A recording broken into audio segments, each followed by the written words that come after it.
Je me permets d'émettre, avec une profonde formation humaine et chrétienne, des éclaircissements regardant notre temps actuel.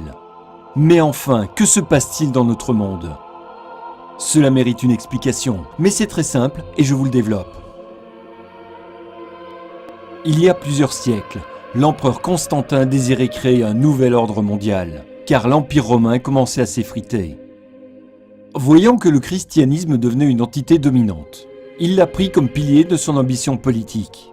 Afin de concrétiser son objectif, il convoqua le concile de Nicée en 325.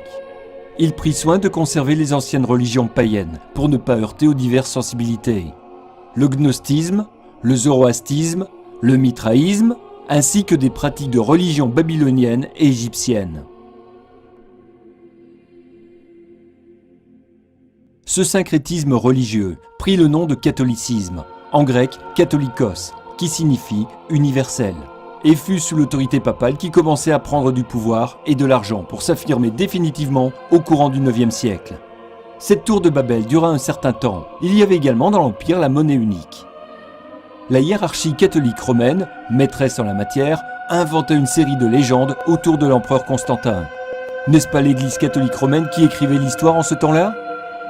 Je voudrais préciser que sur la place Saint-Pierre, il y avait un obélisque égyptien, et pour cacher aux chrétiens la véritable intention du Vatican, ils dressèrent à son sommet une croix.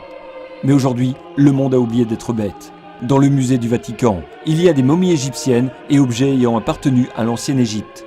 Lorsque les papes se faisaient promener sur la Sedia Gestatoria, il y avait les flabelli, genre d'éventail en plumes d'autruche, que les pharaons de l'ancienne Égypte utilisaient également. Ceci disparaîtra avec la réforme liturgique en 1962. Le monde en éveil et en évolution n'aurait plus accepté ces pratiques. Aujourd'hui, un autre groupe, les Illuminati, société secrète où les puissants de ce monde se retrouvent en catimini régulièrement pour décider du destin de l'humanité. Le fondateur de cette société est Adam Weishaupt, 1748-1830, originaire de Bavière, où il suivra également l'enseignement des jésuites et deviendra professeur de droit canonique à l'université d'Ingolstadt. Un groupe se formera, Bilderberg, où David Rockefeller en sera le cofondateur.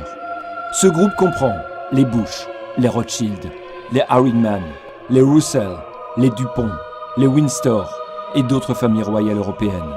Pour terminer, le pape de Rome retrouvera comme au IVe siècle son rôle de chef et de guide dans le syncrétisme religieux.